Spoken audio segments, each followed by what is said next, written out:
오늘은 이 말씀을 가지고 하나님은 나의 위로자시다, 하나님은 나의 위로자시다 라는 제목으로 말씀 나누겠습니다. 한번 우리 주제를 한번 따라해 보시겠습니다. 하나님은 나의 위로자시다. 믿으십니까? 아멘. 네. 제가 설교 사역을 할 때 항상 저는 어떤 성경의 각 권별을 가지고 그것을 한 절 한 절 이렇게 묵상하며 또 설교를 준비하고 또 말씀을 전하며 지금까지 왔습니다. 우리 평일 새벽 예배 때는 우리 생명의 삶 본문을 따라서 새벽마다 함께 말씀을 나눕니다. 지금 나누고 있는 본문이 마태복음이죠. 그래서 마태복음 1장 1절부터 우리가 이렇게 말씀을 보고 있는데요. 토요 새벽 예배 때는 이제 오늘부터 시작해서 느헤미야 말씀을 가지고 함께 좀 살펴보려고 합니다. 이 느헤미야 이 말씀을 통하여 하나님께서 또 여러분에게 귀한 도전과 또 은혜를 허락하여 주실 줄 믿습니다. 여러분, 왜 제가 기도하는 중에 어떤 말씀 또 어떤 성경을 가지고 나눌까라고 이렇게 말씀을 묵상하던 중에 특별히 저에게 이 느헤미야 말씀이 눈에 들어왔고, 이 말씀을 가지고 우리 성도들하고 참 나누면 좋겠다라는 생각이 되어져서 이 말씀을 가지고 함께 또 하나님 주시는 은혜를 누리고자 하는 것입니다. 우리 느헤미야를 이제 시작하기 전에 느헤미야라는 이름의 뜻은 먼저 우리가 알고 가야 될 것 같아요. 이제 계속해서 몇 개월 동안 우리 느헤미야 말씀을 토요일마다 나눌 건데요. 이 느헤미야 여러분 잘 아는 인물이잖아요, 성경 속에서. 근데 그 이름의 뜻은 사실 우리가 잘 모르고 지나칠 수 있습니다. 여러분, 이 이름이 사실 오늘 설교의 제목이기도 합니다. 느헤미야라는 이름의 뜻은요, 여호와는 위로자시다 라는 뜻입니다. 이름이 너무 멋지지 않나요, 여러분? 느헤미야 그러면요, 하나님은 위로자시다 라는 뜻을 가지고 있는 사람이었습니다. 여러분, 하나님께서 느헤미야를 위로하신 것처럼 그 하나님께서 저와 여러분들에게도 그 참된 위로를 허락하여 주실 줄 믿습니다. 여러분, 고린도후서 1장 우리 3절 4절 말씀도 한번 보세요. 같이 한번 읽어볼까요? 시작. 찬송하리로다. 그는 우리 주 예수 그리스도의 하나님이시요 자비의 아버지시요 모든 위로의 하나님이시며 우리의 모든 환난 중에서 우리를 위로하사 우리로 하여금 하나님께 받는 위로로서 모든 환난 중에 있는 자들을 능히 위로하게 하시는 이시로다. 여러분, 우리가 하나님 그러면 우리는 제일 먼저 떠오르는 하나님의 성품이 아마 사랑일 것입니다. 그래서 우리는 사랑의 하나님, 또 은혜의 하나님, 능력의 하나님, 이렇게 우리는 많이 이야기를 합니다. 그런데 오늘 이 성경의 말씀에 보니까요, 하나님을 이렇게 이야기합니다. 그 하나님은 모든 위로의 하나님이시며 라고 말씀합니다. 우리 하나님 어떤 하나님이라고요? 위로하시는 하나님이세요. 무엇을 위로하는지 보세요. 4절에 보니까요, 우리의 모든 환난 중에서 우리를 뭐 하신다고요? 위로하신다. 위로하신다. 얼마나 여러분 이게 우리에게 큰 힘이 됩니까?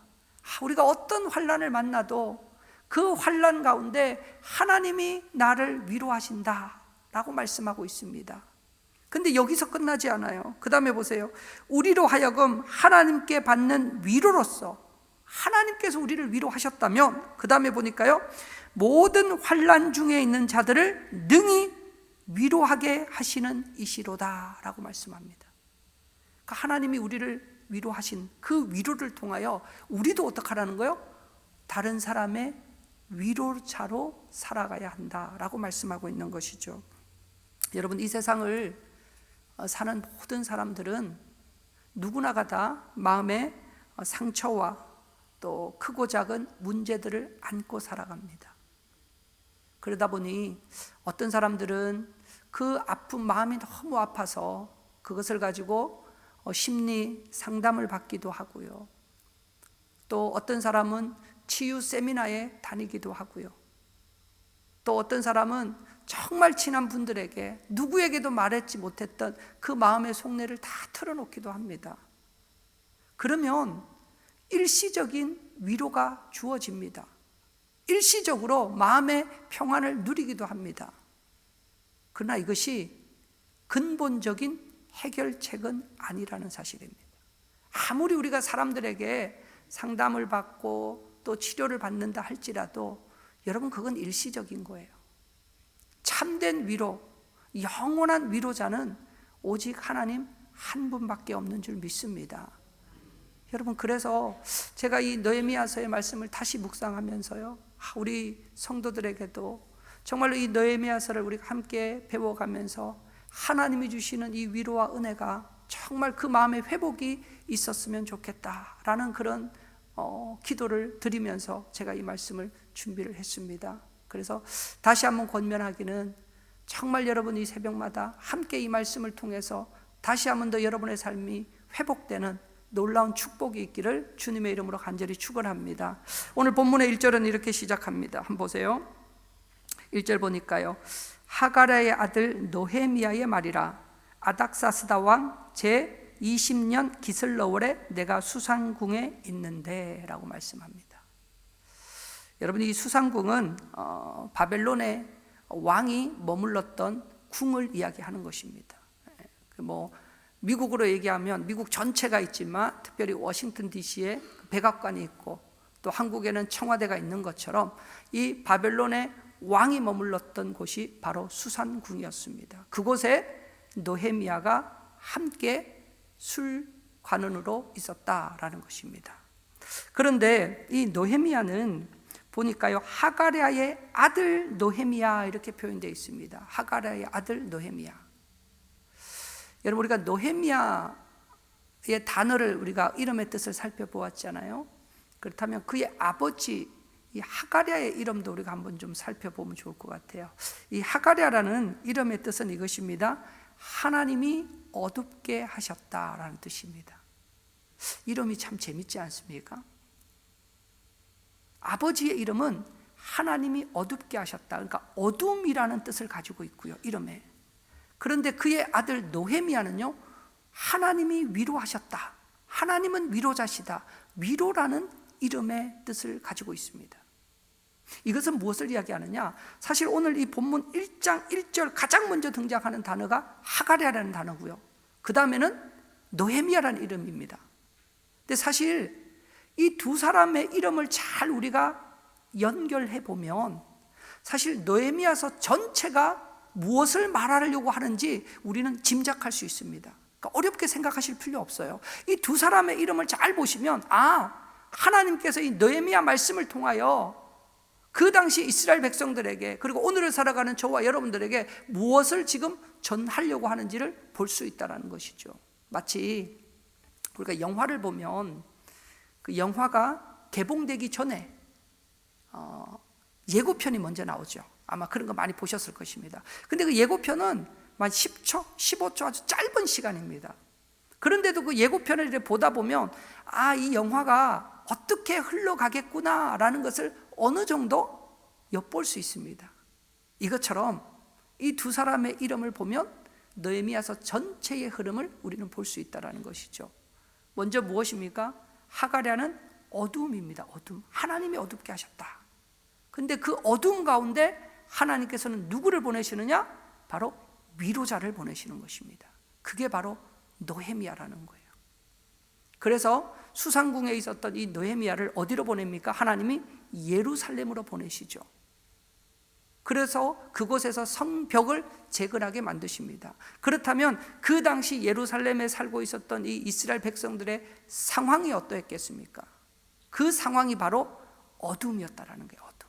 그 어둠 가운데 있는 그들에게 하나님께서 느헤미야라는 위로자를 보내셔서 다시 그들을 위로하시고 회복하시고 세우시는 내용이 바로 오늘 본문의 내용인 것이죠. 그래서 우리의 인생에도 여러분, 어둠이 찾아올 때가 있습니다. 고난의 깊은 수렁에 빠질 때가 있어요. 고통이 찾아올 때가 있고 육체적 질병들을 우리가 만날 때가 있습니다. 여러분, 그럴 때에 우리가 어디에서 위로를 받아야 된다고요? 하나님이 위로자가 되신다 라는 것을 우리가 깨닫고 다시 우리가 하나님을 찾고 하나님 앞에 나올 때 하나님께서 우리의 모든 어두움을 물리쳐 주시고 하늘의 은혜와 하늘의 평강으로 충만하게 채워 주실 줄 믿습니다. 여러분, 이 당시에는 이제 1차, 2차 포로 귀환이 이루어진 이후의 일들이었습니다. 우리가 잘 아는 대로 이스라엘 백성들은 하나님 앞에 범죄함으로 말미암아 하나님께서 70년 동안이나 바벨론의 포로로 끌려가게 하셨습니다. 그러나 하나님은 분명히 약속하시고 언약하셨습니다. 70년이 차면 반드시 내가 너희를 다시 이 고국 땅으로 돌아오게 할 것이다. 하나님은 예레미야를 통해서 이미 약속하셨습니다. 그래서 1차 서룹바벨에 의해서 그들은 포로 귀환을 하였고, 그리고 2차 에스라와 함께 에스라를 중심으로 2차 포로 귀환이 이루어졌습니다. 그러나 막상 예루살렘으로 돌아와 보니까 그들이 기대하고 생각했던 것과는 현실은 너무 달랐습니다.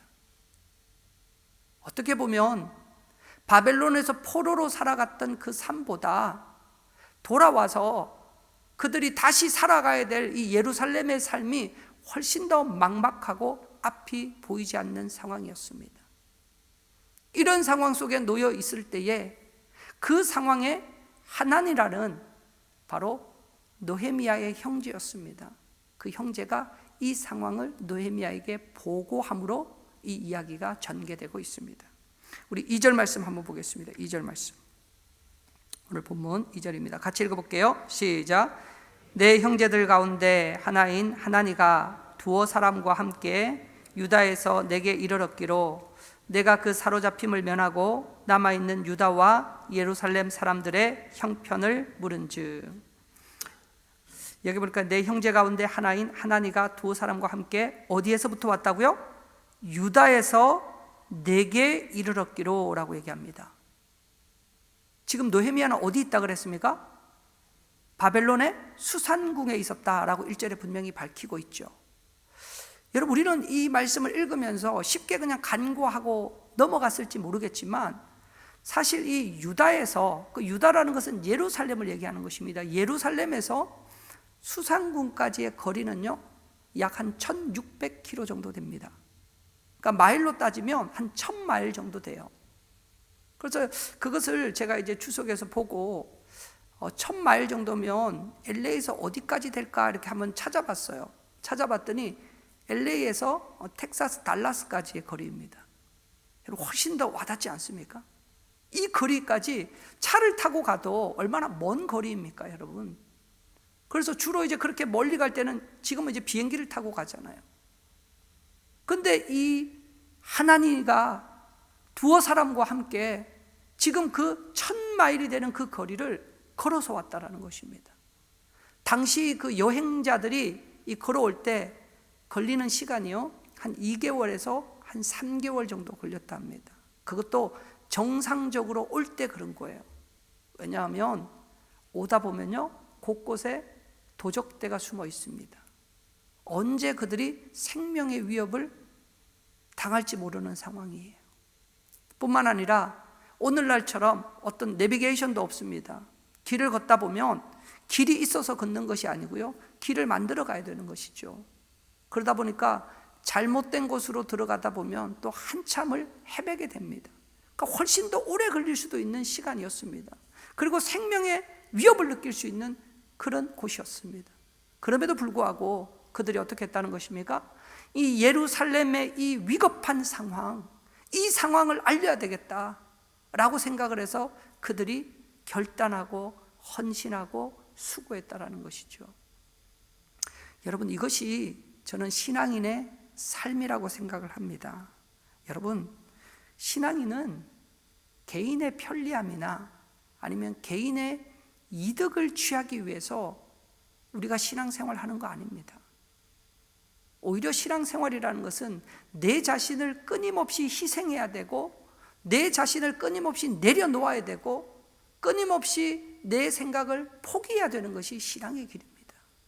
그런데 우리는 예수를 믿으면, 예배를 드리면 내가 어떻게 열심히 주를 위해서 섬기고 헌신하면 주님께서 나에게 뭔가 하나 더 좋은 것, 내가 원하는 것 하나 주시겠지라는 마음을 가지고 우리는 신앙생활 할 때가 너무나 많이 있다라는 거예요. 물론 우리 하나님은 좋으신 분이시기 때문에 언제나 우리에게 좋은 것을 주시기를 원하십니다. 그러나 그것이 우리의 신앙의 목적이 되어서는 안 된다는 것입니다. 우리의 신앙의 목적이 내가 원하는 걸 뭔가를 더 얻기 위해서 내가 신앙생활을 한다면 여러분, 그것은 온전한 신앙생활이 아닙니다.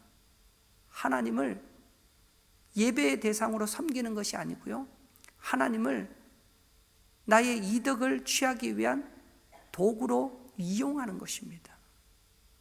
여러분, 세상에 많은 종교들을 한번 보십시오. 대부분의 종교들이 다 그렇습니다.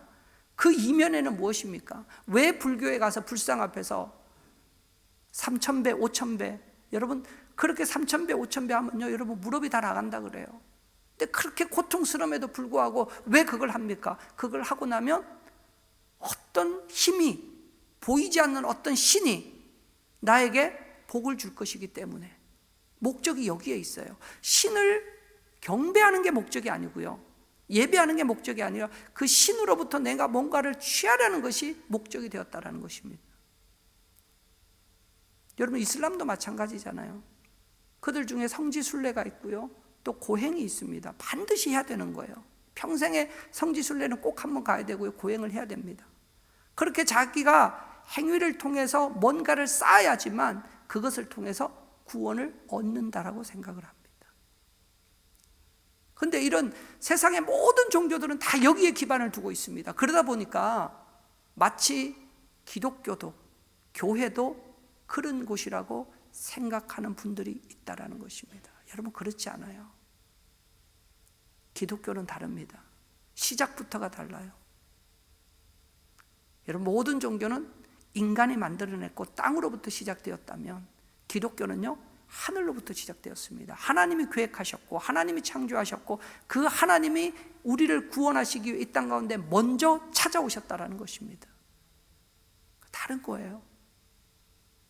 그러므로 우리는 하나님을 경배의 대상이지 도구의 대상으로 생각해서는 안 된다라는 것입니다. 그래서 우리는 늘 나의 편이 아니고 나의 이득이 아니라 내가 주를 위해서라면 하나님, 내가 이것까지도 희생하고 내가 감내하며 이 길을 걸어가겠습니다 라는 고백이 있어야 되는 것이죠. 제가 이렇게 말하면 어떤 분들은, 그런 목사님, 우리는 늘 힘들게만 살아야 되는 것입니까? 어렵게만 살아야 되는 것입니까? 라고 이렇게 질문하시는 분이 계셨습니다.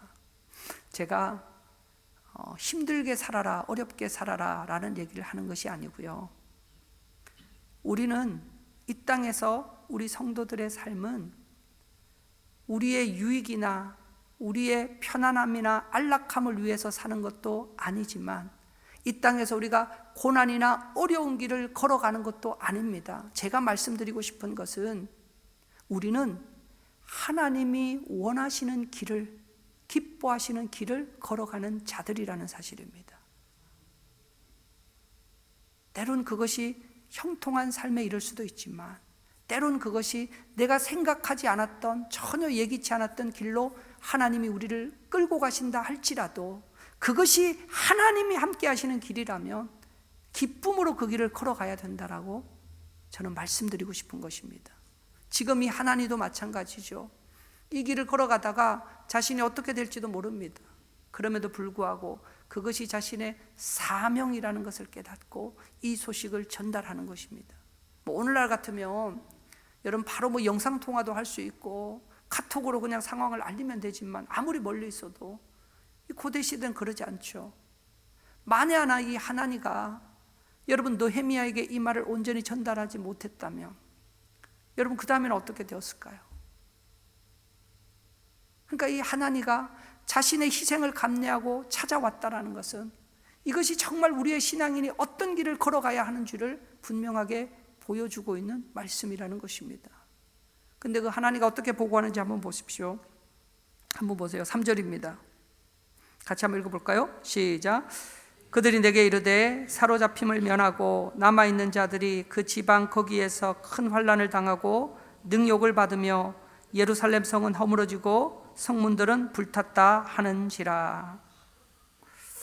아주 충격적인 보고를 전해봤습니다. 우리가 아는 대로, 앞서 말한 대로 그 스룹바벨과 에스라를 통해서 포로 귀환이 이루어졌고, 그 포로 귀환을 허락하신 분은 하나님이셨습니다. 그러면 이 느헤미야가 묻는 거예요. 그 포로로 돌아간 그들이 어떻게 생활하고 있느냐라는 것입니다.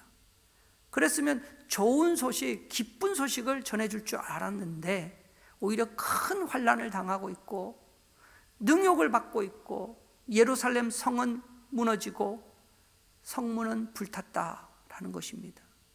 우리 다음 주에 이제 살펴보겠지만, 이 일을 듣고 얼마나 이 느헤미야가 충격을 받았으며 이렇게 되어 있습니다. 4절을 제가 읽어드릴게요. 내가 이 말을 듣고 앉아서 울고 수일 동안 슬퍼하며 하늘의 하나님 앞에 금식하며 기도했다라고 되어져 있습니다.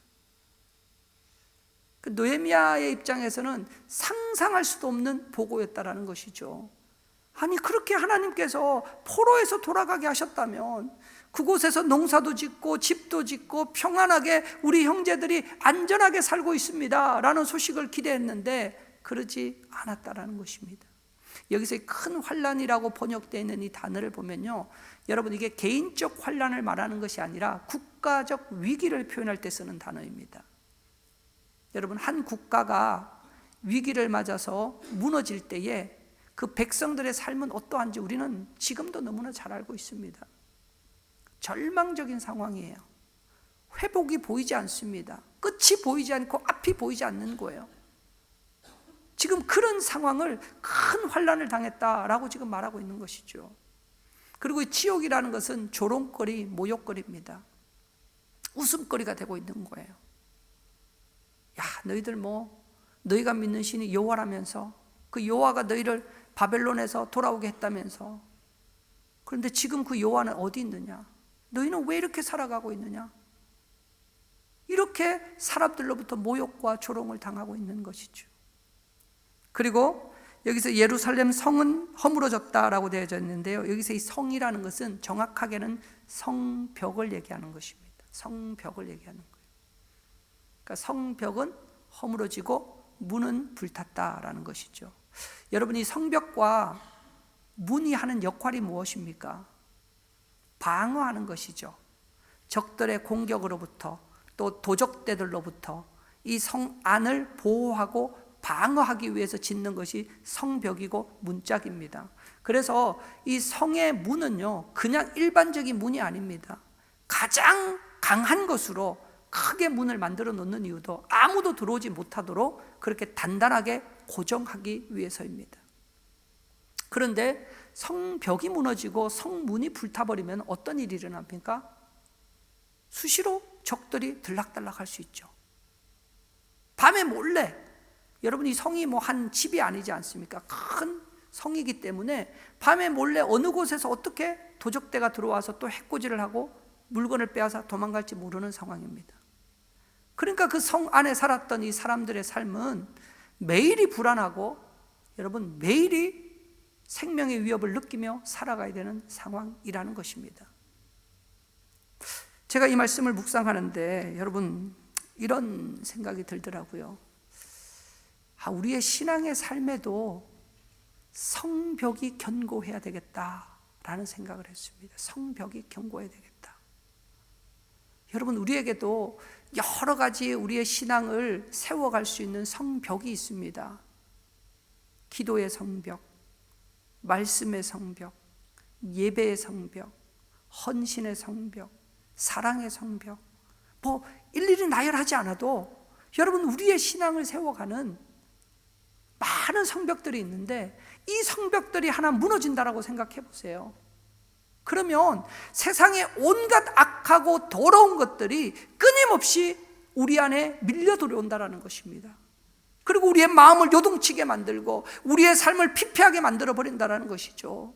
그래서 우리는 늘 기도의 성벽을 견고하게 세워야 되는 것입니다. 여러분, 많은 분들이 이제 신앙생활 오래 하시는 분들의 이야기를 들어보면요, 정말 신앙을 자꾸 과거형으로 이야기하는 사람들이 참 많습니다. 목사님, 제가 처음 예수 믿었을 때는요, 한국에서 교회 다녔을 때는 제가 금요 철야 예배에 가서 밤을 새면서 내가 기도도 해봤고요, 때로는 어려움들이 있으면 저 산에 올라가서 정말 몇 날 며칠을 내려오지도 않고 먹지도 아니하고 그렇게 내가 금식 기도도 드려봤고요, 정말 내가 새벽마다 이 제단 앞에 나와가지고 이 안에서 하나님 앞에 그렇게 강단을 붙들고 기도도 해봤고요. 자꾸 우리는 과거형으로 얘기합니다. 근데 시간이 지나면서 어떡합니까? 점점 더 타협되어지고 내가 편한 쪽으로, 내가 쉬운 쪽으로 자꾸 그렇게 흘러간다는 것이죠. 그래서 기도의 시간이 점점 줄어가는 것입니다. 이게 다른 말로 표현하면 무엇입니까? 기도의 성벽이 점점 약화되어져 가는 것이죠. 여러분, 예배는 어떻습니까? 정말 우리가 무엇을 위해서 하나님 앞에 예배의 자리로 나오십니까? 어떤 이유 때문입니까? 그냥 내가 직분을 받았으니까, 다른 사람들이 혹시나 직분자가 안 나온다고 뒤에서 뭐라 할 것 같아서, 아니면 내가 그냥 습관적으로 늘 나왔기 때문에. 여러분, 그게 아니고요, 예배는 우리의 삶의 이유와 목적입니다. 우리는 하나님을 예배하기 위해 살아가는 자들이라는 사실입니다. 예배하지 않으면요, 하나님을 경배하지 않으면요, 우리는 이 땅에 존재할 이유가 없는 것입니다. 그것 때문에 우리는 이 예배 자리를 지키고 사수해야 되는 것이죠. 말씀의 성벽도 마찬가지입니다.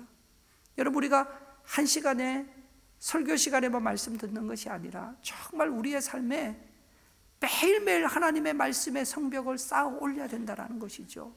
그러지 않으면요, 여러분, 우리 스스로 우리의 신앙을 우리는 지킬 수 없습니다. 우리는 결코 지킬 수 없어요. 과거에 내가 한번 은혜 받았다고, 한번 그렇게 결단했다고 그것이 평생의 나의 신앙을 지키는 게 아닙니다. 우리는 또다시 하나님의 은혜 앞에 무릎을 꿇어야 되는 것이고요. 하나님, 내 힘으로 할 수 없습니다. 이 험한 세상, 이 힘든 세상, 하나님, 내 힘으로 살아갈 수 없습니다. 지금 이 가정의 문제, 우리 자녀들의 어려움, 하나님, 내 힘으로 할 수 없습니다. 하나님, 은혜 주십시오. 또 하나님 앞에 나가고 하나님을 부여잡고 하나님 앞에 기도하는 것입니다. 그럴 때 세상의 어려움들이 와도요, 여러분, 이것을 우리는 견뎌낼 수 있다는 것입니다. 그래서 정말 우리 오늘 느헤미야, 우리 이제 처음 서두 부분의 말씀을 나누고 있는데요, 이 말씀을 여러분 시간마다 이제 함께 우리 배워가면서 여러분의 인생에, 또 여러분의 신앙에 무너진 성벽이 다시 세워지는 시간 되시기를 주님의 이름으로 간절히 축원합니다. 하나님께서 느헤미야를 통해서 그 어두운 가운데 있었던, 그 환난 가운데 있었던 그들을, 성벽을 다시 재건하잖아요. 한 손에는 병기를 잡고요, 한 손은 일을 합니다.